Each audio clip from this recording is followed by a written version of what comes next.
ومن أحسن قولا ممن دعا إلى الله.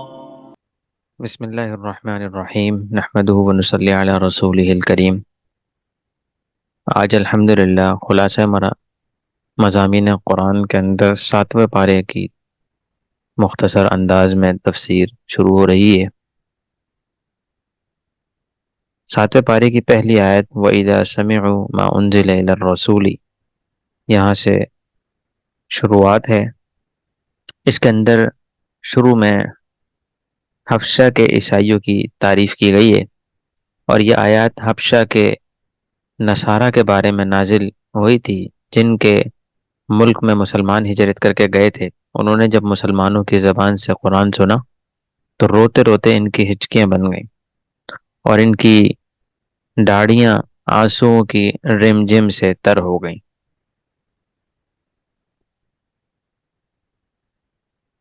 تو یہاں پہ اس بات کا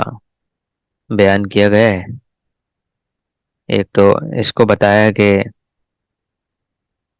مسلمانوں کا ذکر کیا گیا ہے، اور ان عیسائیوں کی تعریف کی گئی ہے۔ عیسائیوں میں کچھ لوگ ایسے بھی ہیں جن کی یہاں پہ تعریف کی گئی، اور پھر کلام اللہ کی بھی تاثیر بتائی گئی ہے کہ اصل میں اللہ کے کلام میں تاثیر ہی ایسی ہے کہ اگر ایسے دل اسے سنیں جو بغض اور کینہ سے خالی ہوں اور خوف اور خشیت سے بھرے ہوئے ہوں، تو جسم کے رونگٹے کھڑے ہو جاتے ہیں اور آنکھوں سے آنسو چھلک ہی پڑتے ہیں، آنکھیں نم ہو جاتی ہیں، اور انسان کا دل جو ہے بالکل رونے لگتا ہے اور نرم ہو جاتا ہے بات کو قبول کرنے کے لیے۔ تو یہ کلام اللہ کی تاثیر ہے اس کے اندر۔ آگے قسم کا کفارہ بیان کیا گیا ہے۔ قسم کا کفارہ بیان کیا گیا ہے کہ لا یؤاخذکم اللہ باللغو فی ایمانکم، یہاں قسم اور کفارہ قسم کو بیان کیا گیا ہے کہ کفارہ قسم یہ ہے کہ 10 مسکینوں کو 2 وقت کا کھانا کھلانا۔ نیچے لکھا ہوا ہے فَكَفَّارَتُهُ إِطْعَامُ 10 مساکین من اوسط ما تطعمون، تو 2 وقت کا کھانا کھلایا جائے یا کپڑے پہنائے جائیں، او کسوتهم او تحریر رقبہ فمن لم یجد فصیام 3 ایام۔ تو یا تو کھانا کھلایا جائے 10 مسکینوں کو، درمیانے درجے کا جو ہم کھاتے ہیں، اور دوسرا یا پھر کپڑے پہنائے جائیں، اور تیسری صورت غلام آزاد کیا جائے۔ اگر ان تینوں صورتوں میں سے کسی پر بھی قدرت نہ ہو تو پھر ایسی صورت میں 3 دن کے لگاتار روزے رکھے جائیں۔ پھر قسم کے کچھ مسائل بھی یہاں پہ ہیں۔ اگر آدمی قسم کھا لیتا ہے کہ فلاں کام کروں گا اور پھر وہ کام نہ کیا تو قسم کا کفارہ ادا کرنا ہوگا۔ قسم ہمیشہ اللہ کے نام کی کھائی جاتی ہے، غیر کے ناموں کی قسم جائز نہیں ہے۔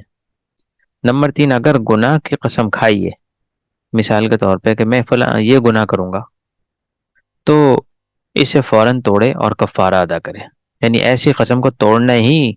ضروری ہے، یہ نہ سوچا جائے کہ اب قسم توڑنا تو گناہ ہے،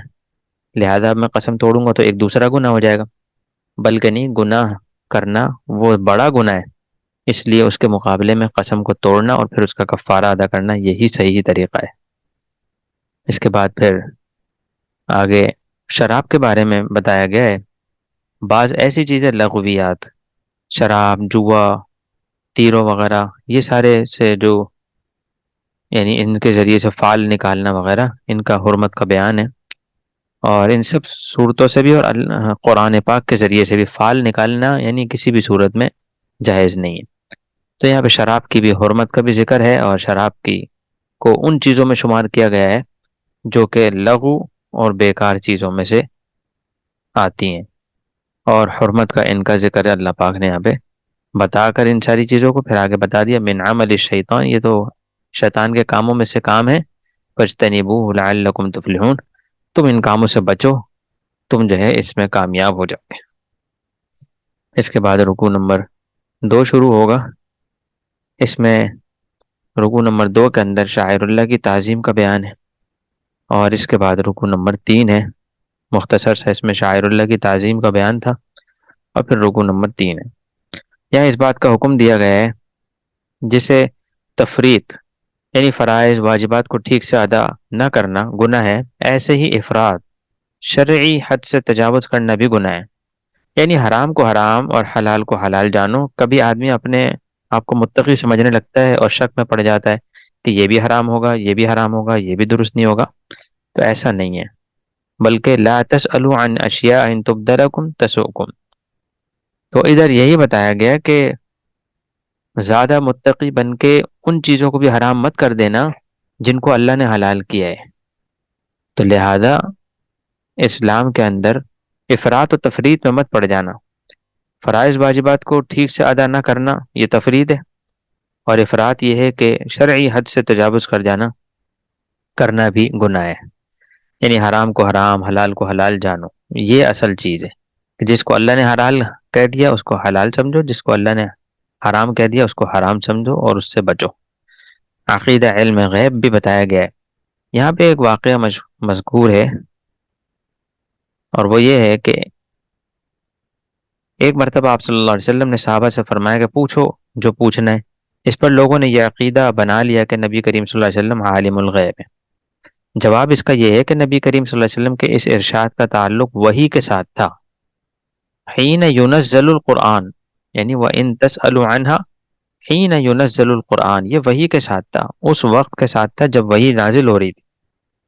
تو الفاظ دلالت کرتے ہیں کہ وحی سے بتاؤں گا، یعنی اللہ کے نبی فرما رہے ہیں کہ جو پوچھنا ہے پوچھو، میں وحی کے ذریعے سے تمہیں جواب دوں گا. یعنی جب قرآن نازل ہوتا رہے گا میں بتاؤں گا. یہ وحی سے بتانا علم غیب نہیں کہلاتا. علم غیب تو یہ ہوتا ہے کہ انسان کسی سے کچھ نہ پوچھے اور نہ ہی اس کو کوئی الہام ہو، یعنی اس کو بتائے کوئی، بلکہ وہ براہ راست غیب کا علم بتائے. لیکن اگر کسی کو یعنی کوئی نبی ہو یا اس طرح کی ہستی ہو جس کو پیچھے سے کوئی بتائے، جیسے نبی ہیں ان کے پاس فرشتہ آیا کرتے تھے یا ان پر وحی اترتی تھی، تو وحی کے ذریعے سے بتانا یہ غیب کا علم نہیں ہے. اس کے بعد پھر مسئلہ تقلید بھی ہے ادھر. یہ بڑا اہم مسئلہ ہے مسئلہ تقلید کا. مسئلہ تقلید یہ ہے کہ کچھ لوگ سے یعنی آیت نمبر 104 سے استدلال کرتے ہیں الی ما انزل اللہ وإلی الرسول قالوا حسبنا ما وجدنا علیہ آباءنا. انہوں نے کہا ہمارے لیے آپ نے آبا و اجداد ہی کافی ہیں. تو ان کو منع کیا گیا اولو کان آباؤہم لا يعلمون شیئا ولا يهتدون. اگر تمہارے آبا و اجداد جانتے ہی نہ ہو علم اور ہدایت پر ہی نہ ہو تو ان کی تقلید مت کرو. تو یہاں سے ایک مسئلہ لوگوں نے یہ نکال لیا کہ اب تقلید کی مکمل طور پہ تردید کرتے ہوئے کہہ دیا کہ تقلید ثابت نہیں ہے، حرام ہے. جواب یہ ہے کہ ایسا اس وقت ہے جب مقلد یعنی جس کی تقلید کی جاتی ہو اس میں دو صفات پائی جاتی ہوں بری. بری کہیں گے اسے اس لیے کہ جو صفات یعنی اچھی ہوتی ہیں ان کو صفات کہا جاتا ہے، اور جو قبیحہ ہوتی ہیں، بری عادات ہوتی ہیں یا بری برائیاں ہوتی ہیں، ان کو بھی صفات سے ہی شمار کیا جاتا ہے. اس میں دو ہیں، لا يعلمون لا يهتدون. تو ایسے لوگوں کی ہم تقلید نہیں کریں گے جو علم بھی نہ رکھتے ہوں اور ہدایت پر بھی نہ ہوں. اور جو لوگ علم بھی رکھتے ہوں اور ہدایت پر بھی ہوں تو ایسے لوگوں کی تو ہم خود اتباع کرتے ہیں، اور نبیوں نے بھی اس کی اتباع کی دعوت دی ہے. جب باپ دادا گمراہ ہو، ہدایت پر نہ ہو تو قرآن اس پر رد کرتا ہے، لیکن اگر وہ ہدایت پر ہوں تو قرآن ان کی تقلید کی ترغیب بھی دیتا ہے، جیسا کہ یوسف علیہ السلام نے فرمایا تھا وَاتَّبَعْتُ مِلَّةَ آبَاءِ ابراہیم، میں اپنے آبا اور باپ ابراہیم علیہ السلام کی ملت پر کی اتباع کرتا ہوں. تو ابراہیم علیہ السلام، اسحاق، یعقوب علیہ السلام کی اتباع کی انہوں نے. اسی طرح ہم صراط الذین انعمت علیہم کے ان آیات میں ہدایت یافتہ آبا کی تقلید کی اہمیت کی طرف اشارہ کیا گیا ہے کہ بندہ ہر نماز میں اللہ سے یہ دعا مانگتا ہے کہ اللہ مجھے سیدھا راستہ دکھاؤ، ان لوگوں کا راستہ جن پر تو نے انعام فرمایا. اور چونکہ امام ابو حنیفہ رحمۃ اللہ علیہ بھی ہدایت یافتہ اور انعام یافتہ تھے اس لیے ان کی تقلید کرتے ہیں. لہذا تقلید کے اندر یہ بات یہاں پہ واضح ہو گئی کہ اس آیت سے یہ مسئلہ نکالنا کہ تقلید جائز ہی نہیں ہے یا حرام ہے، یہ بالکل صحیح نہیں ہے، بلکہ ان لوگوں کی تقلید حرام ہے یا جائز نہیں ہے جو لا یعلمون اور لا یہتدون کے متصف ہوں، جو ہدایت پر نہ ہوں اور نہ ہی علم رکھتے ہوں. بلکہ جو لوگ اگر ایسا کر جن کے پاس علم بھی ہو اور ہدایت یافتہ بھی ہوں، ایسے لوگوں کی تو ہم ہر نماز میں دعا مانگ رہے ہیں. کہ اللہ سیدھا راستہ دکھا ان لوگوں کا جن پر آپ نے انعام کیا ہے، جن کو آپ نے علم دیا ہے، جن کو آپ نے ہدایت کے راستے پر لگایا ہے۔ تو لہذا اس سے بات اچھی طرح واضح ہو گئی۔ اس کے آگے گواہوں کا ذکر کیا گیا ہے اور وصیت کا حکم کے بارے میں بتایا گیا ہے کہ انسان کو جب موت کی آہٹ سن لے، وہ اس کو پتہ چل جائے کہ اب موت قریب ہے، تو کسی انسان کو موت کی آہٹ محسوس ہونے لگے تو اسے چاہیے کہ وہ قابل وصیت امور کے بارے میں وصیت کر جائے۔ اس وصیت پر دو قابل اعتماد شخصوں کو گواہ بھی بنا لیا جائے، تاکہ اس کے مرنے کے بعد اگر اختلاف ہو جائے تو ان کی گواہی کی روشنی میں فیصلہ کیا جا سکے۔ تو معلوم ہو یہاں پہ وصیت کے بارے میں حکم اور وصیت کے آداب بتائے گئے کہ وصیت تو کرو لیکن ایسے معتبر دو شخصوں کو سامنے رکھ کے کرو جن کی وصیت بعد میں جن کو لوگ فیصلہ کریں، اگر وہ کہ بھائی ہم نے میت نے ہمیں یہ کہا تھا تو ان کو سنا بھی جائے، تو معتبر دو شخصوں کی وصیت کو کیا جائے۔ اس کے بعد جو ہے وہ رکوع نمبر 4 شروع ہو رہا ہے، اور اس کے اندر انبیاء علیہ الصلوۃ والسلام کی معجزات کا ذکر ہے، اور ان کا معجزات دکھانا اور ان کے معبود ہونے کی دلیل نہیں، یعنی انبیاء جو معجزات دکھاتے ہیں اس کی وجہ سے ان کو یہ نہیں کہا جا سکتا کہ یہ بھی اللہ بن گئے، یہ الہ ہو گئے، ان کی ہی بھی عبادت کی جا سکتی ہے۔ تو پرندوں کا بنانا، ان میں روح پھونکنا، جیسے عیسیٰ علیہ السلام کی یہ معجزات تھے کہ پرندوں کو بنانا، مٹی کے پرندے بناتے تھے اور پھر اس میں روح پھونک یعنی وہ زندہ ہو جاتے تھے، وہ کوڑا اور برس کے مریضوں کو تندرست کرنا، مردوں کو زندہ کرنا، تو یہ ساری چیزیں عیسیٰ علیہ السلام نے خود نہیں کی، بلکہ یہاں یہ بتایا گیا کہ لیکن ہر معجزوں کو ذکر کرنے کے ساتھ اللہ تعالیٰ نے یہ بھی فرما دیا کہ عیسیٰ علیہ السلام نے یہ سب میری اجازت اور حکم سے کیا، ان کی مرضی سے یہ سب نہیں ہوا۔ تو اس سے یہ معلوم ہوا کہ عیسیٰ علیہ السلام اللہ کے حکم اور ارادے کے محتاج ہیں، لہذا یہ عقیدہ رکھنا کہ عیسیٰ علیہ السلام الہ معبود ہیں یا الہ کا جز ہیں، یعنی ان کے بیٹے، یا اس طرح کے عقیدہ رکھنا جو عیسائیوں کے ہیں، سراسر غلط اور شرکیہ عقیدے ہیں۔ اس کے بعد پھر مائدہ کا ذکر آ رہا ہے، چونکہ یہ سورت جو ہے وہ سورہ مائدہ ہے، تو یہاں پہ دسترخوان، مائدہ کہتے ہیں دسترخوان کو، تو بنی اسرائیل کے کہنے پر عیسیٰ علیہ السلام نے اللہ تعالیٰ سے کھانے کا بھرپور یعنی چنا ہوا دسترخوان طلب فرمایا۔ اس واقعے سے بھی یہی بتایا گیا جو اللہ تعالیٰ کے سامنے ہاتھ پھیلاتا ہے وہ کیسے معبود ہو سکتا ہے۔ تو انہوں نے کہا تھا اذ قال الحواریون یا عیسی ابن مریم، اے مریم کے بیٹے، کہ آپ ہمارے لیے مائدۃ من السماء، آسمان سے ایک دسترخوان اتاریں۔ تو اس پر عیسیٰ علیہ السلام نے اللہ سے فرمایا اللہم ربنا انزل علینا مائدۃ من السماء، یا اللہ ہمارے اوپر دسترخوان اتار دیں آسمان سے جنت کا۔ تو اس کے اندر اس میں بھی عقیدہ چھپا دیا ہے اس آیت کے اندر کہ جب عیسیٰ علیہ السلام خود اللہ سے مانگ رہے ہیں کھانے کا دسترخوان، تو وہ معبود کیسے ہو سکتے ہیں، وہ الہ کیسے ہو سکتے ہیں، ان سے لوگ کیسے مانگ سکتے ہیں، وہ تو خود اللہ کی طرف رجوع کر رہے ہیں۔ تو یہاں پہ عیسائیوں کے عقیدے کا دوبارہ رد کرتے ہوئے پھر یہ بتا دیا۔ اس کے بعد پھر رکوع نمبر 5 ہے۔ رکوع نمبر 5 کے اندر ایک نقطہ ہے، رکوع نمبر 5 کے اندر ایک نقطہ یہ ہے کہ اس کے اندر بتایا گیا ہے، پہلے تو یہ بتایا ان تعذبہم فانہم عبادک، یہ اللہ کی طرف بتایا جا رہا ہے کہ اگر یا اللہ اپنی عاجزی اور بے بسی کو انسان ظاہر کر رہا ہے کہ یا اللہ اگر آپ یعنی عذاب دیں گے تو ہم آپ کے بندے ہیں، وَإِن تَغْفِرْ لَهُمْ فَإِنَّكَ أَنْتَ الْعَزِيزُ الْحَكِيمُ،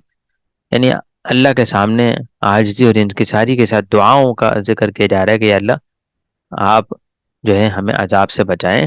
اور یہی یعنی ادھر بیان کیا جا رہا ہے کہ اگر عذاب دے بھی دیا تو آپ کے ہی بندے ہم، آپ کو حق ہے عذاب دینے کا، لہذا لیکن ان تغفر لہم، اگر آپ ہمیں معاف کر دیں گے اور ہماری مغفرت کر دیں گے فإنک انت العزیز الحکیم، تو آپ سے کوئی پوچھنے والا نہیں ہے، آپ حکیم ہیں، عزیز ہیں۔ لہذا اللہ سے دعا کا بھی بتایا گیا کہ اس آیت کو دعا کے اندر بھی شمار کرنا چاہیے۔ پھر یہاں پہ ایک جو نقطہ ہے رضی اللہ عنہ ورضوا عنہ، یہاں پہ بیان کیا گیا ہے، اس صحابہ کی صفات بھی ہیں کہ اللہ ان سے راضی ہیں اور وہ اللہ سے راضی ہیں۔ یہاں پہ نقطے کی بات یہ ہے کہ صحابی یا مومن کہلانا اتنا آسان نہیں، بلکہ اللہ کی راہ میں بہت سی آزمائشیں آتی ہیں، ضروری ہے کہ ان حالات میں اللہ سے تعلق کو نہ توڑا جائے، کبھی زبان پر شکوہ نہ ہو اور بندہ اللہ کی مرضی پر راضی ہو۔ یعنی جب کلمہ پڑھ لیا ہے، مومن بن گئے، تو بہت سی چیزیں آئیں گی تو اس میں گھبرانا نہیں ہے، پریشان نہیں ہونا، بلکہ اللہ کی طرف رجوع کرنا ہے اور اللہ کے ہر فیصلے پر راضی رہنا ہے۔ اب اس کے آگے سورہ انعام شروع ہو رہی ہے۔ سورہ انعام کا آغاز ہوتا ہے اس سورت میں 165 165 آیات اور 20 رکوع ہیں۔ یہ مکی صورت ہے۔ مکی صورتوں میں عام طور پر 3 بنیادی عقائد سے بحث کی جاتی ہے، اور چونکہ اس میں چوپاؤں کا، جانوروں کا ذکر ہے، 4 پاؤں والوں کا ذکر ہے، انعام کہتے ہیں، انعام جمع ہے، تو یہ انعام چوپاؤں کو کہتے ہیں، جیسا کہ قرآن کی آیت کے اندر بھی بیان کیا گیا، اولئک کل انعام بل هم اضل، انسان کے بارے میں بتایا گیا جب یہ گرتا ہے تو جانور سے بھی بدتر ہو جاتا ہے اپنی صفات کے اعتبار سے، یعنی کسی کو نقصان پہنچانے میں اس کا پوری تفصیل انشاءاللہ آئے گی۔ تو یہاں پہ سورہ انعام کو اس لیے بھی انعام کہا گیا ہے کیونکہ اس میں چوپاؤں کا ذکر آتا ہے۔ سورہ انعام کے اندر اور سورہ انعام میں یہ ہے کہ اس کے رکوع کے اندر سب سے پہلے تو سورہ انعام کی شروعات اس طرح کی ہے، اللہ کی تعریف کے ساتھ، الحمد للہ الذی، تمام تعریفیں اس ذات کی ہیں جس نے خلق السماوات والارض، جس نے زمین و آسمان بنائے، وجعل الظلمات والنور، اندھیروں کو روشنی کو بنایا، اور آگے اسی طرح اس تعریف کا سلسلہ جاری رہا، اور پھر آگے جا کے قوم کا آپ صلی اللہ علیہ وسلم سے صحیفے کا مطالبہ کرنے کا ذکر آ گیا، تو وَلَوْ نَزَّلْنَا عَلَيْكَ كِتَابًا فِي قِرْطَاسٍ، یعنی وہ کہنے لگے ہم آپ پر اس وقت تک ایمان نہیں لائیں گے جب تک آپ ہمیں کوئی ایسا صحیفہ نہ دکھائیں جس میں آپ کا برحق ہونا مکتوب ہو۔ تو جواب دیا گیا کہ اگر ایسا بھی کر لیا جائے، جب بھی یہ اس مکتوب کو چھونے کے بعد کہیں گے کہ یہ سحر اور جادو ہے، اللہ کی طرف سے یعنی جواب آیا کہ آپ ان کی باتوں میں مت آئیں، کہ یہ اگر مانگ بھی رہے ہیں اور یہ اس کو چھو بھی لیں، یعنی یہ کہہ رہے تھے وَلَوْ نَزَّلْنَا عَلَيْكَ كِتَابًا فِي قِرْطَاسٍ فَلَمَسُوهُ، تو بتایا کہ یہ اگر چھو بھی لیں گے تب بھی اس پر ایمان نہیں لائیں گے۔ پھر اسی طریقے سے دوسرا مطالبہ ان کا یہ تھا کہ فرشتوں کے نزول کا مطالبہ، کہ اگر تم سچے رسول ہو تو تمہارے ساتھ فرشتے کیوں نہیں آتے؟ تو جواب دیا گیا کہ جو قوم اپنے مرضی کے معجزات مانگے، منہ مانگے معجزات، فرمائشی معجزات کرے، تو وہ ان معجزات کو نہ مانے تو وہ قوم برباد کر دی جاتی ہے، یعنی معجزہ مانگے پھر اللہ معجزہ دکھا دیں، اس کے بعد اگر پھر بھی وہ معجزہ نہ مانے تو پھر ایسی قوم برباد کر دی جاتی ہے، کیونکہ تمہاری نیت میں ہی ماننے کی صفت نہیں ہے۔ تو یہاں پہ ان کا اعتراضات کے جوابات دیے گئے ہیں۔ آگے پھر اس کے آیت نمبر 9 کے اندر ایک چیز اور بتائی گئی ہے، وَلَوْ جَعَلْنَاهُ مَلَكًا لَجَعَلْنَاهُ رَجُلًا وَلَلَبَسْنَا عَلَيْهِمْ مَا يَلْبِسُونَ۔ تو قوم کا اعتراض، اگر سچا رسول ہوتا تو بشر نہ ہوتا، ان کا اعتراض یہ تھا کہ اگر تم سچے رسول ہوتے تو بشر نہیں ہوتے بلکہ کوئی فرشتہ ہوتے۔ تو جواب دیا گیا اگر فرشتہ بھی ہوتا تب بھی اسے انسانی شکل ہی میں مبعوث کرتے، کیونکہ اگر فرشتے کو رسول بنا کر بھیجتے تو اس کی جنس دوسری ہونے کی وجہ سے تم اسے دین نہ سیکھ سکتے اس سے، اور نہ ہی تم یہ انسان فرشتے سے کیسے سیکھ سکتا ہے، اس کی صفات الگ ہے، نہ وہ کھاتا ہے نہ پیتا ہے، نہ اس کو آرام کی ضرورت ہے۔ تو اس لیے جس دین پر ہمیں چلنا تھا اور جن تقاضوں کے ساتھ چلنا تھا، کھانے پینے کام کرنے کے ساتھ ساتھ یہی سارے تقاضے نبی کے اندر موجود ہوتے ہیں، تو اللہ نے ایسا ہی نبی بنا کر بھیجا کہ دیکھو یہ تمہارے ہی جیسے ہیں، سارے کام کرتے ہیں اور دین پر چل رہے ہیں، لہذا تم ان کو دیکھ کر زندگی گزارو۔ اگر فرشتہ بنا کر بھیج دیتے تو پھر لوگ اعتراض کرتے انسان کہ یہ تو فرشتے ہیں، ان کو کوئی پریشانی تھوڑی، ان کو کوئی غم نہیں کچھ نہیں، تو یہ تو عبادت بھی کر سکتے ہیں اور ساری چیزیں آسانی سے کر سکتے ہیں۔ تو اس لیے اللہ نے انسانی شکل میں اور انسان بنا کر دنیا میں بھیجا۔ اس کے بعد رکوع نمبر 7 ہے، اور رکوع نمبر 7 کے اندر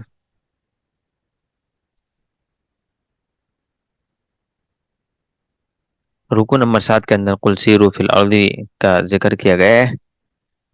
آسمان اور زمین میں بادشاہت اللہ تعالیٰ کی ہے، وہی ان دونوں اور دیگر تمام چیزوں کا متصرف ہے، نفع و نقصان کا مالک صرف اور صرف وہی ہے، اسی نے قرآن اتارا ہے۔ یہ ساری چیزیں بیان کی گئی ہیں،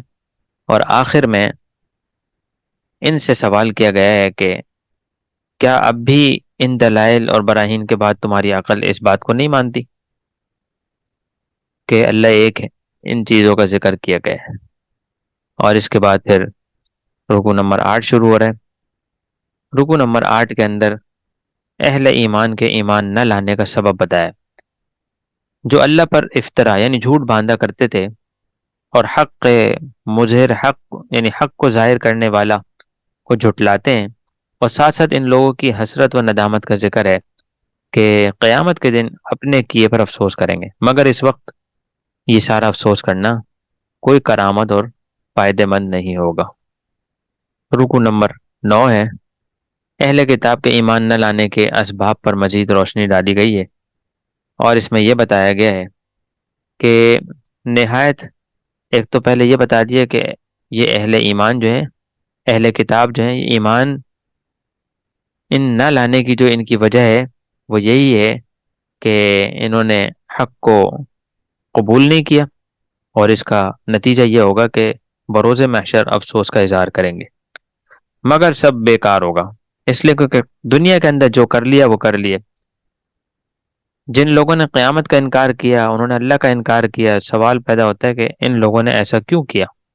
تو جواب یہ ہے کہ کیونکہ ان لوگوں پر دنیاوی زندگی اور عیش و عشرت غالب تھی، انہوں نے دنیا کو یہ سب کچھ سمجھا تھا، آخرت کا ان کے وہم و گمان میں بھی نہیں تھا کہ آخرت بھی آنے والی۔ اور پھر نیچے بڑے پیار محبت بھرے انداز کے اندر اللہ پاک نے محبت بھرے انداز کے اندر اللہ پاک نے نبی کریم صلی اللہ علیہ وسلم کو تسلی بھی دی ہے۔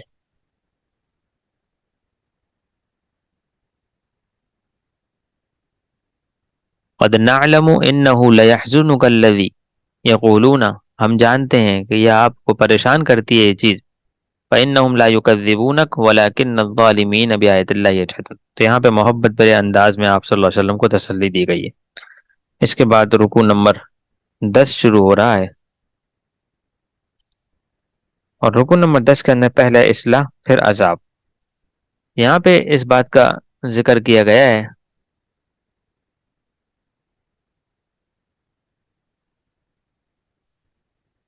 یہ بتایا گیا کہ جب کوئی قوم یا فرد اللہ کی تعالیٰ کی نافرمانی کرتا ہے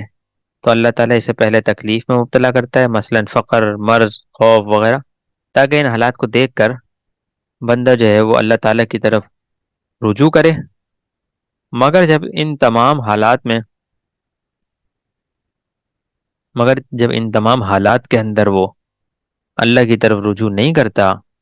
اور وہ اس کو امتحان نہیں سمجھتا، نہ سمجھنے کی کوشش کرتا ہے، تو اللہ تعالیٰ خوب مال کی فراوانی کر دیتا ہے، مگر پھر بھی یہ شکر نہیں کرتا تو اللہ تعالیٰ کی طرف نہیں پلٹتا، تو پھر اچانک ایسی زبردست پکڑ آتی ہے جس سے نکلنے کی کوئی سبیل نظر نہیں آتی، راستہ نظر نہیں آتا۔ ہر آدمی پر یہ حال آتا ہے، تو معلوم ہوا کہ انسان کو دنیا کے اندر اس چیز کو مد نظر رکھنا چاہیے کہ پہلے اللہ کی طرف سے تھوڑے سے آلات آتے ہیں، آزمائش آتی ہے، تکلیف آتی ہے، چاہے وہ قوم ہو یا فرد ہو، قوم کے اوپر بھی آتی ہے، فرد کے اوپر بھی آتی ہے۔ اور جب یہ اس کو مرض کو فقر کے اندر اور ان سارے حالات کے اندر اس کو امتحان نہیں سمجھتا، بلکہ یوں کہتا ہے کہ یہ تو میرے اوپر عذاب ہے، اور الٹا دنیاوی کاموں میں اور جو ہے گناہوں کے اندر لگ جاتا ہے، تو پھر اللہ کی پکڑ آتی ہے۔ اور اگر انسان اس میں برداشت کر لے تو دنیا کی زندگی تو مختصر ہے، ختم ہو جائے گی، لیکن آخرت کے لیے ہمیشہ ہمیشہ کے لیے تیاری کر لے گا۔ اس کے بعد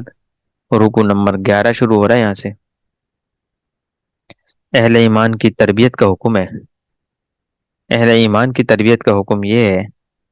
کہ حکم دیا گیا کہ منکرین حق سے اعراض کیا جائے،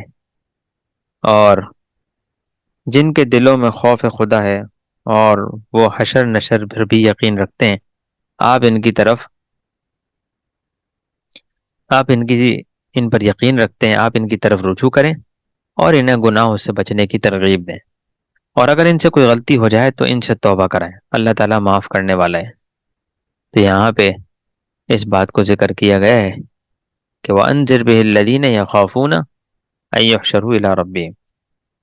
اس بات کا ذکر کر کے شفیع لعلہم یتقون، اور آگے پھر 54 آیت تک اسی چیز کا ذکر کیا گیا ہے۔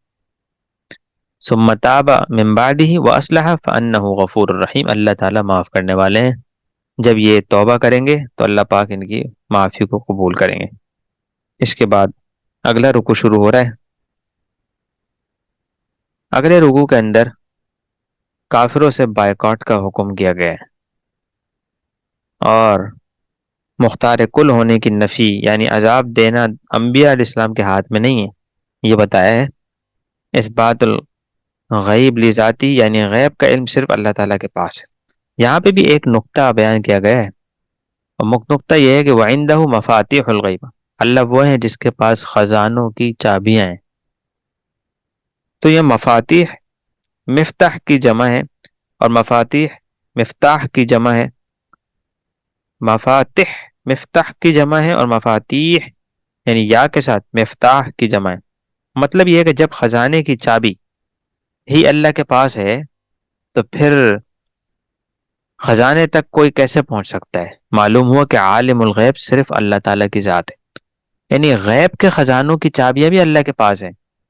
تو پھر غیب کی باتوں کو کون جو ہے نا اس کو لے کر آ سکتا ہے؟ اس کی چابی اللہ کے پاس ہے اس خزانے کی، تو کسی کے پاس وہ علم، اس کا علم ہو کیسے سکتا ہے؟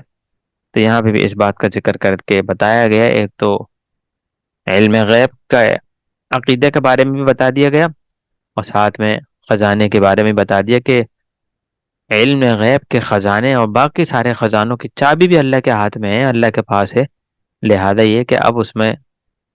شک کرنے کی ضرورت ہی نہیں کہ علم غیب کسی نبی کو یا کسی کو حاصل ہے۔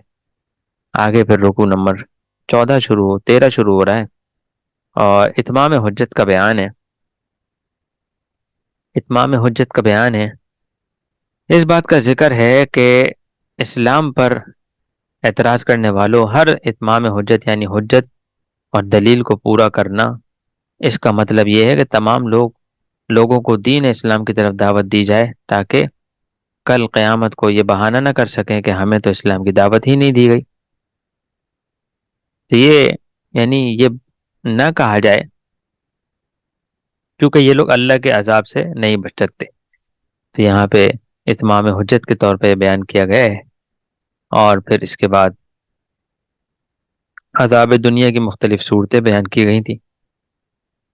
اب آگے رکوع نمبر 14 ہے۔ اس رکوع مسلمانوں کے جذبہ ایمانی، تلاشی حق اور اسلام کو عام کرنے کی تمنا کا تذکرہ ہے۔ اس میں حضرت ابراہیم علیہ السلام کا بھی ذکر ہے، وَإِذْ قَالَ إِبْرَاهِيمُ لِأَبِيهِ آزَرَ أَتَتَّخِذُ أَصْنَامًا آلِهَةً۔ یہاں پہ پورا ابراہیم علیہ السلام کا واقعہ بھی مذکور ہے۔ ابراہیم علیہ السلام کا واقعہ یہ ہے کہ انہوں نے نمرود کی جو ہے وہ بات نہیں مانی، اور ساری قوم نمرود کو معبود سمجھتی تھی اور رب مانتی تھی۔ ابراہیم علیہ السلام نے انکار کر دیا، اور پھر بتایا کہ نیچے آیات بتا رہی ہیں، فَلَمَّا رَأَى الْقَمَرَ بَازِغًا قَالَ هَذَا رَبِّي، یعنی ابراہیم علیہ السلام نے جب چاند کو دیکھا تو سوچا کہ یہی میرا رب ہوگا، صبح دیکھا وہ تو غروب ہو گیا، وہ تو چھپ گیا، تو انہوں نے کہا کہ چاند تو ایسا رب تو میرا نہیں ہو سکتا جو آدھے دن کے لیے رب ہو، یعنی رات رات میں تو رب ہو، دن میں وہ غائب ہو جائے۔ رب تو وہ ہونا چاہیے جو ہمیشہ ہر وقت جو ہے وہ اس سے کچھ مانگا جائے تو وہ پوری کرے مراد۔ پھر سورج کو دیکھا تو بولا ہاں یہ بہت بڑا ہے لہذا یہ ہوگا، لیکن دیکھا رات میں تو یہ بھی غروب ہو گیا، تو کہا یہ بھی میرا رب نہیں ہو سکتا۔ تو پھر جب نمرود کے سامنے پیش ہوئے تو پھر اس کے سامنے دلیلیں پیش کی اور ساری چیزیں بتائیں، تو یہ واقعہ پورا پیش آیا۔ اس کے بعد پھر اپنے والد کو بھی جو ہے وہ بتایا ہوا، اذ قال ابراہیم لابیہ آزر، آزر ابراہیم علیہ السلام کے والد کا نام ہے، اور ان کو کہا اتتخذ اصناما آلیہ، کہ آپ نے جو ہے یہ بتوں کو جو ہے وہ معبود سمجھا ہوا ہے، انی اراکا، میں تو سمجھتا ہوں کہ آپ وقومک اور آپ کی قوم فی ضلال مبین، واضح گمراہی کے اندر ہیں۔ یعنی اپنے والد کو ایک طریقے سے یہ بات بتایا گیا کہ مجھے ایسا لگتا ہے کہ آپ جس راستے پر یہ جو چیز کر رہے ہیں، اس بتوں کو سمجھ رہے ہیں سب کچھ، یہ صحیح نہیں ہے۔ اور پھر یہ ادھر اتنا ہی واقعہ مذکور ہے، باقی تفصیلی واقعہ جو ہے وہ انشاءاللہ آئے گا آگے صورتوں میں۔ اس کے بعد جو ہے وہ رکوع نمبر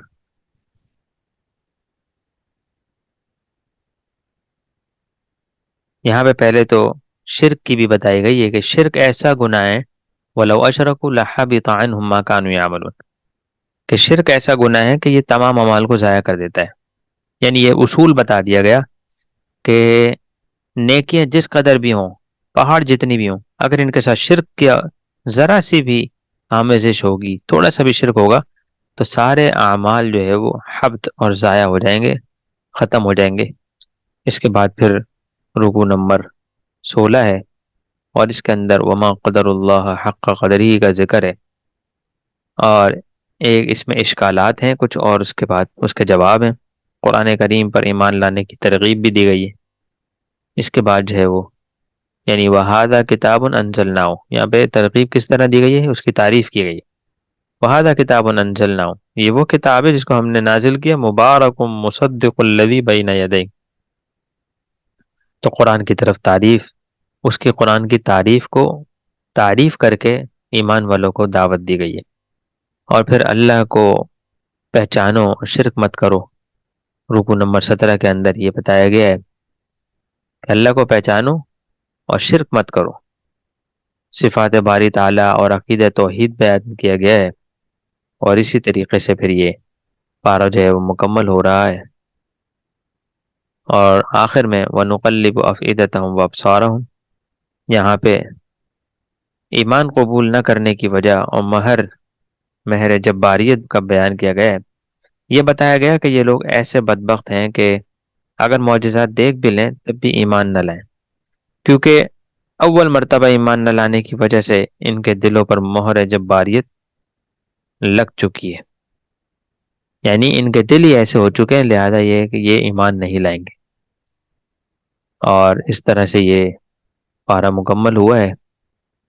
اور اس کے بعد اب یہ 8واں پارہ شروع ہو رہا ہے۔ 8ویں پارے کے اندر سب سے شروع میں یہ بتایا گیا من مانی نشانیوں کا مطالبہ کرنا شیطانی وسوسہ ہے۔ اپنی مرضی کی نشانیاں مانگنا اللہ سے، یہ شیطانی وسوسہ ہے۔ یہ بتایا گیا کہ آیات مقترحہ من مانی نشانیوں کا مطالبہ شیطانی وسوسہ ہے، لہذا آپ اپنے ایمان پر قائم رہیں، کیونکہ یہ لوگ ایمان نہ لانے کی ارادے کے باوجود بلا وجہ فرمائشیں کرتے رہیں گے۔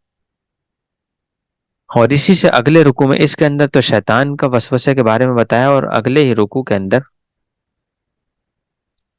اوَمَنْ كَانَ مَيْتًا فَأَحْيَيْنَاهُ، اس بات کا ذکر ہے کہ گزشتہ رکوع میں شیطان جن کے مکر و فریب کا تذکرہ تھا، اور اب شیطان انس یعنی انسان کے مکر و فریب کا بیان ہے۔ مومن اور کافر کی مثال بیان کی گئی ہے۔ اوَمَنْ كَانَ مَيْتًا فَأَحْيَيْنَاهُ وَجَعَلْنَا لَهُ نُورًا یمشی بہ فی الناس، مومن کی ایسی خوبصورت یہاں پہ مثال دی گئی ہے کہ مومن اور کافر کی مثال اس طرح دی گئی کہ مومن ہدایت پر چل کر ایسا ہے جیسا کہ اس کے پاس چراغ ہے، وجعلنا لہ نورا، اس کے پاس چراغ ہے، یمشی بہ فی الناس، اس کی روشنی میں لوگوں کے درمیان چلتا ہے۔ یہ ظاہر سی بات ہے، ایک شخص اندھیرے میں ایک روشنی والی کوئی چیز لے کر چل رہا ہو تو اس سے سارے لوگ فائدہ اٹھائیں گے اور اسی روشنی کے اندر اس کے ساتھ ساتھ چلیں گے۔ دوسری طرف کافر کی مثال دی گئی ہے کہ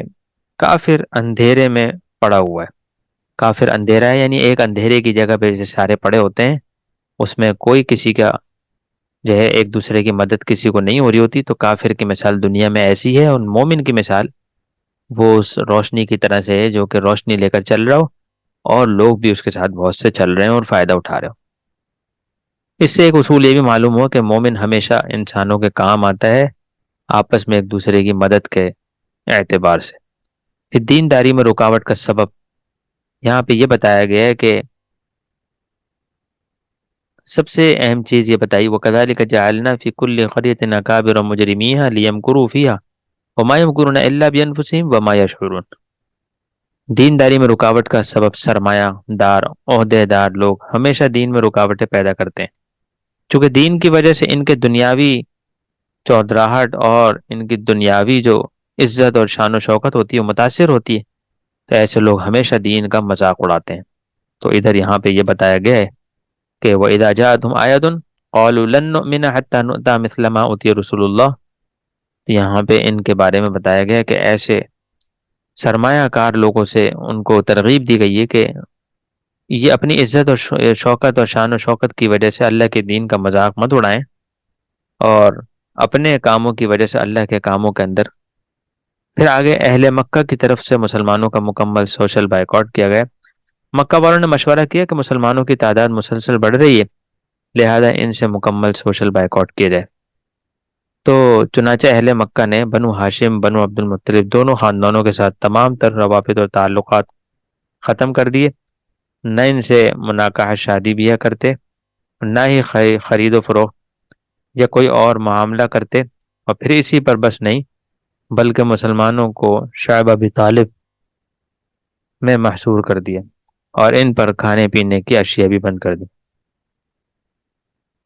یہاں تک انشاءاللہ درس ہو گیا ہے۔ اللہ پاک ہمیں عمل کرنے کی توفیق نصیب فرمائے۔